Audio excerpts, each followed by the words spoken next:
Hi everyone. Today I want to talk about toddlers throwing tantrums in public and parents joining in on them quite often. Um, so this is an experience that probably most parents can relate to, where your child doesn't want to walk, and you got your hands full. They demand that you carry them. There's no way it's gonna happen, and they just lay down on the floor, start crying. You have to pick me up, pick me up, do it. Um, Things like that, many variations where you as a parent just go, first you're like, no, no, no, no, no, no, no, and then you start looking around, you're like, oh crap, oh crap, oh crap, everyone's watching, what do I do now? Those moments can be pretty intense and also funny. I myself as a parent, the first few times initially I was like really like, oh my god, how do I stop this? You need to stop this. Like, you just want to make this go away and just get on and away from the shop and just get on with your life.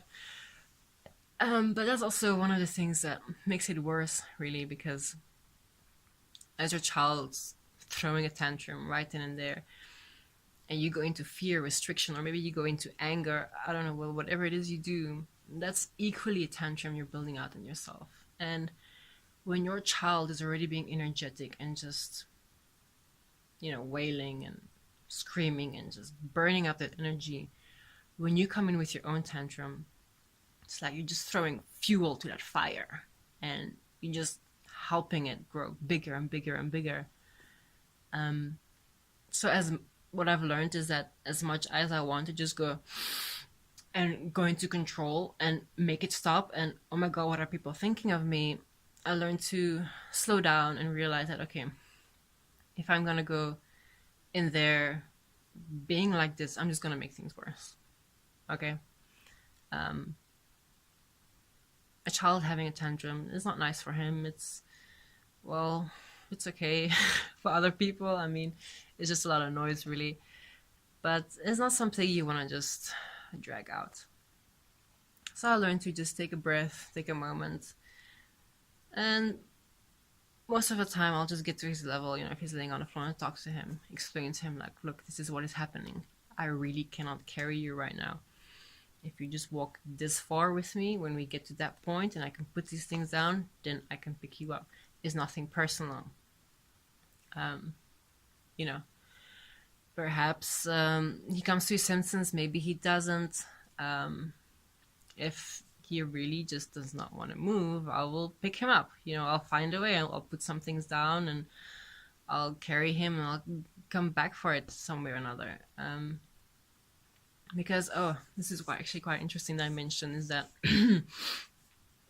as you're busy dealing with it with a tantrum, you're kind of in the back of your head also busy with everyone else and like, ooh, maybe me just talking to my child and calmly explaining him why things are being the way they are. Some parents might think, am I being a wussy? Am I being weak? They might think that my child is an emotional wreck because I don't set any boundaries. Because, you can tell all those things from one moment of interaction of a child and their parent, right? So, or you go the other way, like, if in a moment you're being very direct to your child and just because this just needs to happen, you need to move, you need to get out of there, and just being very direct because it's what the situation requires, you might be going, oh my god, people must think I'm such a bitchy mom, I don't have any patience, da da da da. It's like, whichever way you deal with a tantrum, you're always gonna have conflict with yourself in terms of what should I do, what shouldn't I do, because there exist judgments and opinions about every single way you can be with a child. So I went through that stage and I realized really, there's not much point to worry about those things. First of all, to worry about what people think and doing the right thing, because really there is no such thing. What's right in one moment is going to be the wrong thing to do in another moment.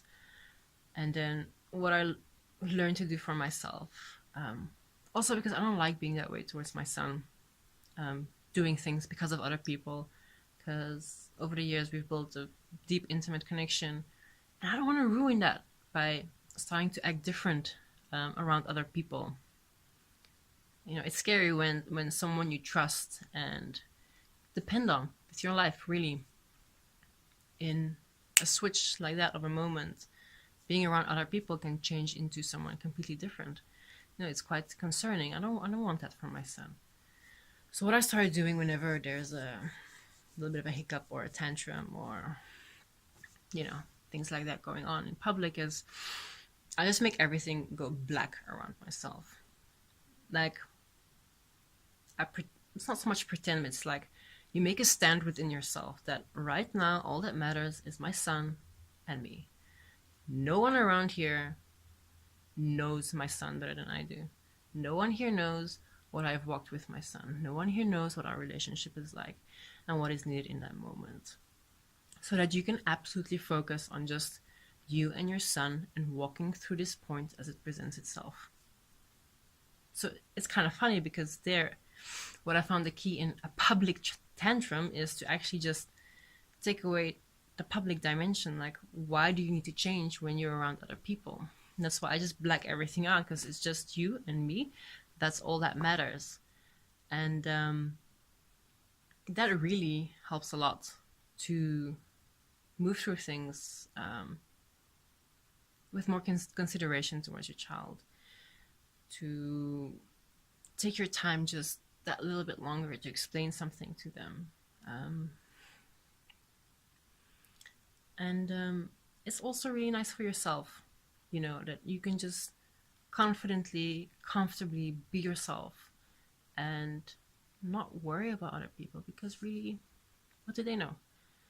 I mean, I've had it so often, you know, before I was a parent, I was judging parents all the time, that where I could see them, you know, one moment being in a shop, I thought that I had their life figured out, seeing one moment's interaction. While, you know, being a parent myself, having walked the whole process, I realized it's really not that simple.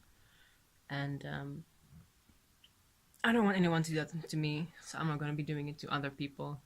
If people do it, then I know it's just because they don't know themselves. They have issues of their own that they're not dealing with. In the end, what matters is your relationship with your child, and yeah, it's actually, you know, you make it a lot bigger than it actually is. And you know, maybe sometimes people will make comments. I've had people make comments to how I do certain things, and you know, you just deal with it, and it's okay. You get better at it. But yeah, I would definitely also say that one of the key points here was, how much do you value your relationship with yourself, and how much do you value your relationship with your child? Because once you've got those 2 points established and those 2 principles stand, you will know what to do in public, because it doesn't matter that you're in public, whether you're home alone or in public, you're going to be that same person.